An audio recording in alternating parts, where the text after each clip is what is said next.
Welcome back, everyone. Today I want to go through the biography of the legendary Mary J. Blige, a woman who put pain to pen in order to push her music, because she overcame a lot to get to where she's at. Not going to keep this intro any longer, so without further ado, here is the story of the legendary icon known as Mary J. Blige and how she became the queen of hip-hop soul. Before we begin, if you want to see music bios or more good videos like this, hit the subscribe button. Also, I've started a Patreon account. On here you get more copyrighted material and they'll be uploaded 48 hours prior to YouTube. If you want to support or visit, link is in the description. And without further ado, on to our feature presentation.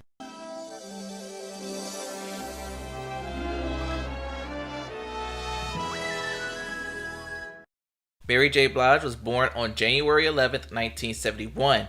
But things did not get off to a good start for Mary. Her mother was a nurse and her father was a Vietnam War veteran. He would abuse her mother, and even after she would leave him, he would come back and abuse her some more. To escape her father, Mary and her mother were moved to Yonkers, where she experienced more trauma. She was essayed by a family friend. She saw women running for their man from abuse. It was a rough neighborhood, to say the least. But it wasn't all bad. She found joy in the church as it offered the safe place to express her love and desire for the Lord and music. According to Mary, it was the only place she could go without getting hurt. But as she grew up into a teenager, she caved into the Yonkers environment. Years of sexual harassment broke her. She dropped out of high school and started to engage in drug and sexual activity. Mary needed an out, so one day she went to the mall and recorded a demo of Anita Baker's Caught Up in the Rapture using a karaoke machine.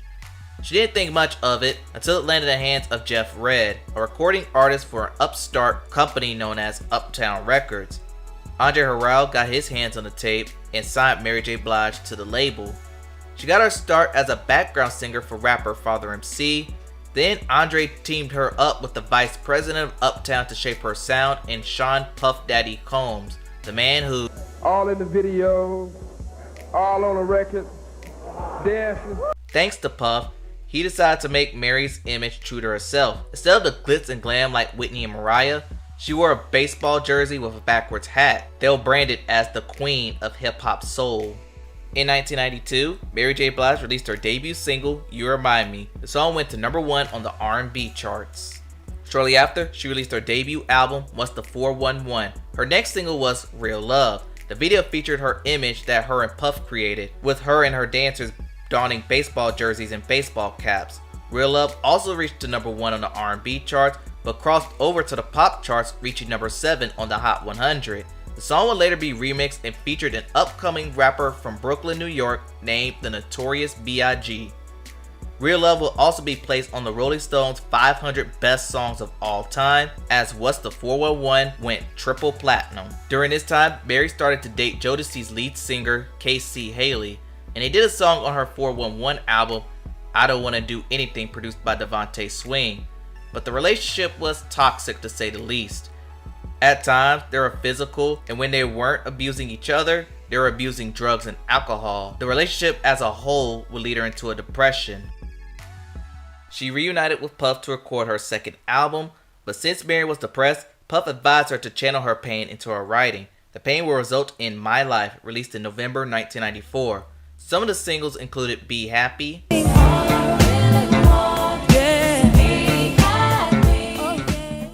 I'm Going Down, I'm going down, I'm going down, and Mary Jane All Night Long. The album was another critical and commercial success, going triple platinum, and thanks to its cultural impact, Rolling Stones placed this in their top 500 albums of all time, and Apple placed it on their top 100 albums. But this will be the last album Puff will be involved in, as he started his own label called Bad Boy Entertainment, and on the label, he featured a variant of Mary J named Faith Evans, who was branded as the first lady of Bad Boy.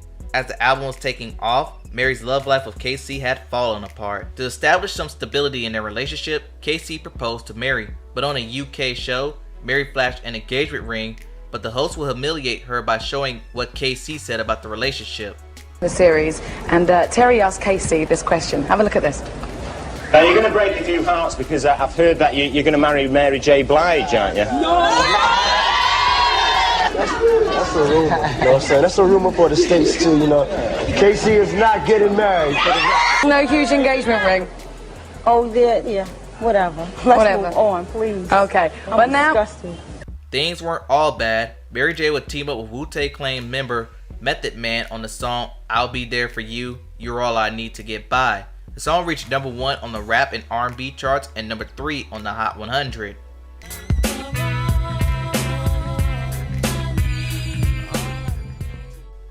The song would give both Method Man and Mary J. Blige their first Grammy wins for Best Rap Performance by a Duo or Group. In 1996, Mary J. appeared on the soundtrack for Waiting to Excel on the song Not Gon' Cry. The song reached number 1 on the R&B charts and number 2 on the Hot 100.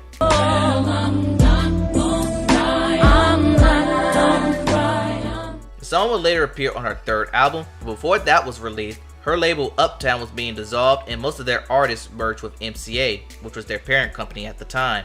Since she and Puff severed ties, she had to work with new producers which included Babyface, Jimmy Jam and Terry Lewis, and Darkchild to name a few.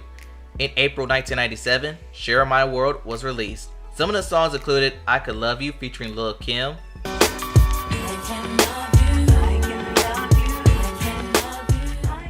and Everything, as the album once again went triple platinum. But during this time, her father came back into her life. He wasn't around much since he left when she was a child, but instead of asking for forgiveness, he asked for a handout. Also during this time, she had relationships with Case and Nas, but both never flourished into much. Depressed, she numbed herself in drugs, cocaine in particular.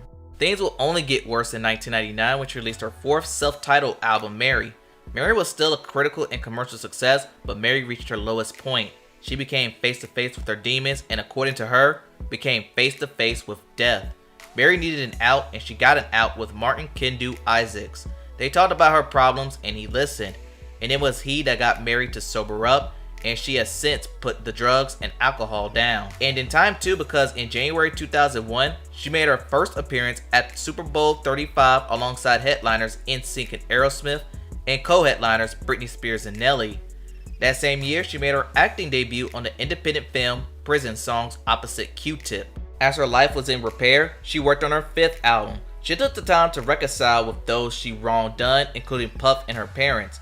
And it was here where she came out and told her mother about her SA incident as a child. Fear of overreacting, she never told who did it out of fear of repercussions, but Mary also forgave the family member who did that to her. Feeling that she was free, she released her fifth album, No More Drama. The album was headlined by the single Family Affair produced by Dr. Dre. The song went to number 1 on the R&B charts, but the song became her first number 1 hit on the Hot 100. Let's get it crunk up in this dancery. That followed with the title track, which was produced by Jimmy Jam and Terry Lewis, as they used the Nadia's theme from Young and the Restless. The song reached the top 20 on the Hot 100. No more pain, no more pain, no more. It also featured the song Rainy Days featuring Ja Rule, and it too reached the top 20s as the album went double platinum. On the album, it also featured a song called He Think I Don't Know, and that gave Mary her first Grammy win as a lead artist for Best Female R&B Vocal Performance. In 2003, Mary J teamed up with Puff for the first time since My Life, and she released her sixth album, Love and Life. Although another critical success, it was not a commercial one. Several factors included her label MCA being absorbed into Geffen, not to mention Mary and Combs had creative differences on the album. But what was successful was her love life. In December 2003, she married Kendu Isaacs. In December 2005, Mary released her seventh album, The Breakthrough. The lead-off single was Be Without You, and that song went to number 1 on the R&B charts and number 3 on the Hot 100. Too strong for too long, and I can't be without you, baby. The next single she released was Enough Crying, and in that song, Mary introduced us to Brooklyn. Origins of that was Jay-Z wrote a verse to include in the song, but instead of Jay-Z, she wanted a female lyricist to record it, so she recruited Foxy Brown. But Darkchild hated her delivery in the song, so he decided that Mary herself record the rap since she's the queen of hip-hop soul. The song reached number 2 on the R&B charts. I've got enough cry. breakthrough would put Mary back in the triple platinum range. Mary saw her first nominations in the general fields as Be Without You was nominated for Song and Record of the Year. She lost both but won 3 Grammys that night for Best R&B Vocal Performance, Best R&B Song, both for Be Without You, and the breakthrough won Best R&B Album. In 2007, Mary released her 8th album, Growing Pains. The song that stood out from that project was Just Fine, going number 3 on the Hot 100.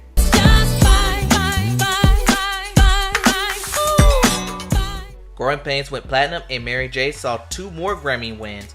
Early in her career, when she signed with Uptown, Andre Harrell made a prediction saying that she'll be performing for Kings and Queens. In 2009, that came true. Sort of. That year, she performed at the inauguration of the newly elected president, Barack Obama. She'll perform for them again later that year on Christmas in Washington, and she also dropped her 9th album, Stronger with Each Tear, that same year. Throughout the 2010s, she still continued to release albums, with releasing My Life 2, The Journey Continues Act 1 in 2011, The London Sessions in 2013, and Strength of a Woman in 2017. But this decade, she started to take more acting roles. In 2013, she starred in the film Black Nativity. In 2015, she partook in The Wiz Live, playing the role of Eveline. Finally, in 2017, she played the role of Florence Jackson in the Academy-nominated film Mudbound. Mary herself saw a nomination at the Academy Awards for Best Supporting Actress for her role. In 2018, she received her star in the Hollywood Walk of Fame. Then in 2019, Rihanna presented her with the Lifetime Achievement Award at the BET Awards. In 2020, she was casted in the 50 Cent show Power Book 2 Ghost, which was a spin-off from Power, playing the role of Monet Tiata. And in 2021, she released a documentary called My Life. And that documentary featured the final interviews of her former boss, Andre Harrell, before his unexpected death in 2020. But her personal life did reach a setback in 2018 when she divorced her husband, Kendu Isaacs. But 2022 will be the year Mary J will receive her flowers. Early that year, she performed at the Super Bowl 56 halftime show alongside Dr. Dre, Snoop Dogg, Eminem, Kendrick Lamar, and 50 Cent. She won an Emmy Award for that halftime show. Days before, she released her 14th album, Good Morning Gorgeous. And thanks to the Super Bowl appearance, the title song became her first charting single in a decade, peaking at number 81 on the Hot 100.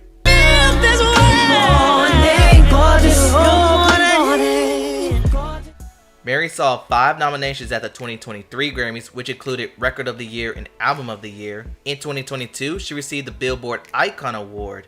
In 2024, she released her most recent album, Gratitude, on her Mary Jane imprint. Gratitude was rumored to be her final album, but that year she received her biggest accolade yet. Mary J. Blige was inducted in the Rock and Roll Hall of Fame, presented by Dr. Dre and Method Man. But in conclusion, Mary J. Blige is the pioneer of hip-hop soul, and she used her pain to get some of her biggest hits. If it wasn't for her, you wouldn't see performers like Alicia Keys, SZA, Summer Walker, even Taylor Swift credit her as an influence. And that concludes the story of Mary J. Blige, the queen of hip-hop soul. Tell me what you think in the comments below. Please like, comment, and subscribe to the channel. Thanks for watching, and I'll see you next time.